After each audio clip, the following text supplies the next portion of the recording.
Bonjour tout le monde, bienvenue au cours en ligne sur l'urbanisation et l'industrialisation pour la transformation de l'Afrique. Ce cours se divise en 5 modules, basés intégralement sur le rapport économique sur l'Afrique de 2017. Le rapport économique sur l'Afrique s'abrège souvent ERA. Nous allons maintenant vous présenter les différents modules.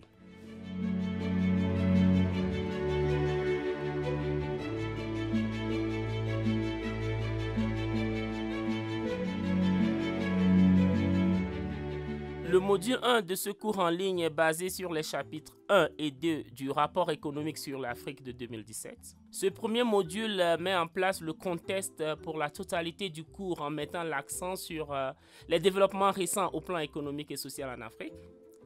L'objectif de ce module est de décrire brièvement l'évolution de l'Afrique au cours de ces dernières années sur le plan économique et social pour permettre d'avoir une meilleure compréhension des complexités et des défis qui pourraient se présenter dans l'exploitation de l'urbanisation et de l'industrialisation pour la transformation du continent.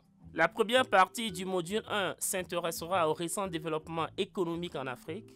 Il discutera en particulier la manière dont le taux de croissance de l'Afrique, malgré la récession économique mondiale, reflète des signes encourageants d'amélioration dans le futur. Il analysera ensuite la performance commerciale de l'Afrique et expliquera la grande dépendance du continent à l'exportation de marchandises sous forme de matières premières. De plus, la question des sources de recettes pour le financement des besoins de développement de l'Afrique sera traitée. Enfin, une discussion sur les perspectives économiques à moyen terme et les risques en Afrique, suivie de la présentation de certaines implications politiques pertinentes pour relancer la croissance de l'Afrique, clora cette première partie. La deuxième partie du module 1 sera basée sur les récents développements sur le plan social en Afrique. Les questions centrales traitées seront entre autres la réduction de la pauvreté, le rôle des femmes dans la croissance et les inégalités entre les zones rurales et urbaines. Nous tenterons de présenter globalement la mesure à laquelle, au cours de ces dernières années, la croissance économique du continent s'est traduite en résultats sociaux significatifs.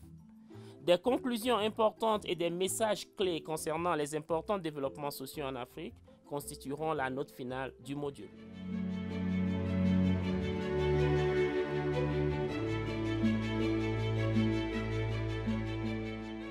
Le module 2 se basera sur le chapitre 3 du rapport économique sur l'Afrique de 2017. Ce module présentera les grandes lignes de l'urbanisation et de la transformation structurelle en Afrique en guise de transition vers les questions fondamentales liées à la politique qui seront traitées dans les sections suivantes. Le module présentera d'abord une évaluation de la situation de l'urbanisation en Afrique, les tendances, les modèles et les facteurs déterminants. Il serait important d'éclairer les participants sur l'ampleur de l'urbanisation en Afrique ainsi que sur les modèles et les facteurs déterminants qui lui sont associés. La manière dont l'urbanisation s'est développée sur le continent sera ensuite évaluée du point de vue de ses liens avec les économies rurales et agricoles, ainsi que de son impact économique, social et environnemental. La question centrale du développement industriel, en tant que pièce manquante à la transformation structurelle, sera également analysée. Le module expliquera également la manière dont le lien entre la croissance et le revenu de la population urbaine a été jusqu'à maintenant plus faible en Afrique que dans les autres régions avec des niveaux similaires d'urbanisation, avec l'une des raisons majeures étant la désindustrialisation prématurée observée dans le continent. La surdépendance aux ressources naturelles pour la croissance économique et la grande prévalence des villes à grande consommation seront aussi discutées en tant qu'obstacles majeurs supplémentaires à la contribution de l'urbanisation à la transformation structurelle de l'Afrique. À la suite, l'importance de la transformation de la croissance économique en développement social et humain à travers la croissance inclusive qui mène à la création et à l'accroissement du travail décent sera mise en exergue.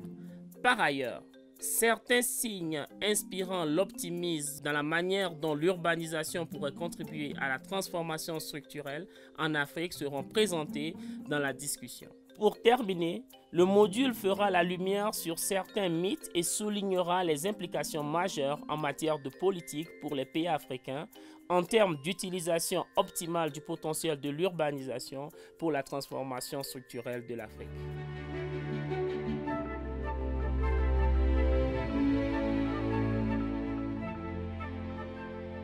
Le module 3 se basera sur le chapitre 4 du rapport économique sur l'Afrique de 2017 intitulé « Lien entre l'urbanisation et l'industrialisation ». Ce module commencera par expliquer globalement en quoi l'urbanisation présente une opportunité majeure pour l'industrialisation en Afrique, à travers l'augmentation de la demande urbaine et le changement des modèles de consommation. La chaîne de valeur alimentaire et la promotion des liens entre les zones rurales et urbaines, un point d'entrée d'une importance capitale pour l'industrialisation en Afrique, grâce à l'urbanisation, seront discutés en guise d'illustration.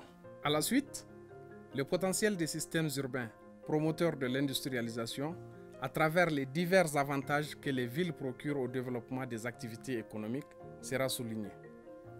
À cette fin, la manière dont les caractéristiques des villes et leur place dans les systèmes nationaux et internationaux urbains, en termes de taille, de diversité des activités économiques et des liens aux marchés régionaux et internationaux affectent le choix de l'emplacement et la productivité des entreprises sera expliqué. Ensuite, le module mettra l'accent sur certaines raisons majeures qui permettent aux villes de servir d'entités promotrices de l'industrialisation. La raison majeure est le développement d'économies d'agglomération du fait de l'urbanisation. Les avantages des économies d'agglomération dans le contexte africain seront illustrés à l'aide d'études récentes faites dans différents pays du continent. De même, le potentiel du zonage industriel, des zones économiques spéciales et de la technologie pour exploiter le potentiel de l'industrialisation découlant de l'urbanisation sera aussi discuté. Ensuite, certains obstacles majeurs empêchant l'utilisation optimale de l'urbanisation pour le développement industriel et la transformation structurelle en Afrique seront présentés. Ces obstacles sont entre autres la forme inadaptée des villes, la mauvaise qualité des infrastructures urbaines et l'inefficacité des marchés immobiliers et fonciers.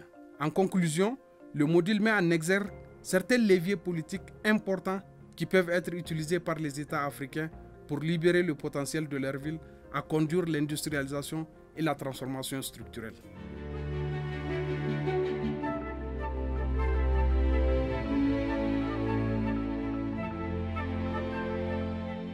Module 4. Le module 4 sera basé sur le chapitre 5 du rapport économique sur l'Afrique de 2017.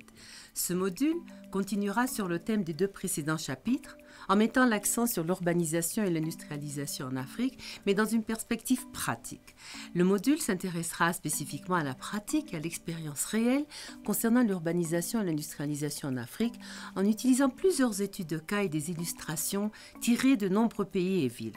Un effort de diversification des exemples sera fait en explorant différentes sous-régions et différents pays africains présentant des niveaux d'urbanisation, de croissance de population et d'industrialisation différents. Le premier sujet qui sera traité à l'aide d'exemples tirés de pays africains sera l'utilisation de la demande urbaine pour stimuler le développement industriel.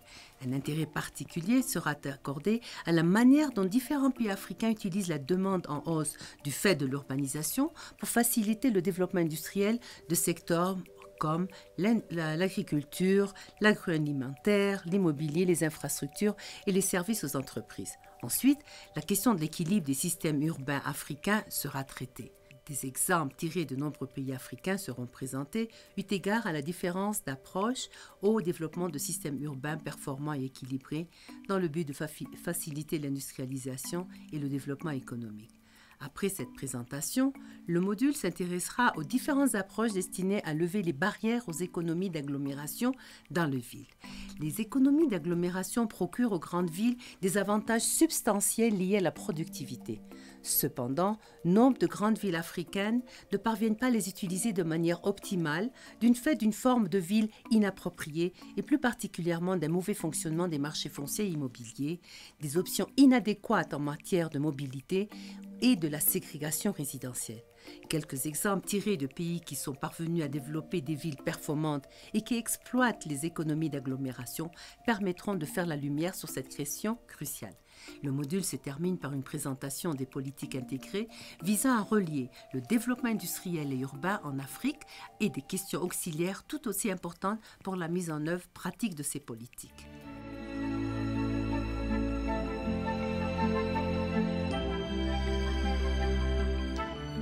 Le module 5 sera basé sur le chapitre 6 du rapport économique sur l'Afrique de 2017. Ce dernier module du cours fera la synthèse des principaux résultats tirés des modules précédents en s'intéressant davantage à leurs implications pratiques et aux réponses politiques importantes de manière à mieux exploiter l'urbanisation pour l'industrialisation de l'Afrique. La première partie de ce module énumérera les principales questions et réponses liées à l'urbanisation et à l'industrialisation en Afrique. En particulier, l'importance pour les pays africains de considérer l'urbanisation et l'industrialisation comme deux phénomènes liés, d'utiliser la demande urbaine pour faciliter l'industrialisation, de développer des systèmes urbains équilibrés et performants et d'optimiser les avantages potentiels des économies d'agglomération sera discuté. Ensuite, le module s'intéressera à certaines mesures tangibles qui peuvent être prises pour intégrer les politiques urbaines et industrielles en Afrique. Les mécanismes spécifiques étudiés du fait de leur potentiel d'intégration des politiques de développement urbain et industriel sont entre autres les cadres nationaux de planification du développement, le ciblage des sous-secteurs dans le cas des politiques industrielles, les considérations spatiales dans les politiques industrielles, le ciblage spatial pour un système urbain national et les politiques urbaines. Pour finir, le module traitera certaines considérations pratiques concernant la mise en œuvre des politiques pour l'utilisation de l'urbanisation à des fins de développement industriel en Afrique. La première de ces considérations est la question des moyens de financement du développement urbain, de manière à permettre aux villes de soutenir le développement industriel. L'accent sera ensuite mis sur l'importance d'un cadre institutionnel cohérent pouvant faciliter la coordination adéquate des politiques urbaines et industrielles en termes de planification et d'exécution. Enfin, l'importance d'exemples basés sur des informations chiffrées, c'est-à-dire des statistiques, dans la compréhension de la complexité de l'urbanisation et de ses liens au développement industriel sera expliquée. Pour finir, le module met en exergue la nécessité du renforcement des capacités et des partenariats forts au sein des pays africains et entre les pays africains pour établir un lien plus fort entre l'urbanisation en cours, le développement industriel et la transformation structurelle souhaitée. Donc, en conclusion, je vous souhaite bonne chance et nous espérons que vous trouverez les cours utiles et agréables. Merci.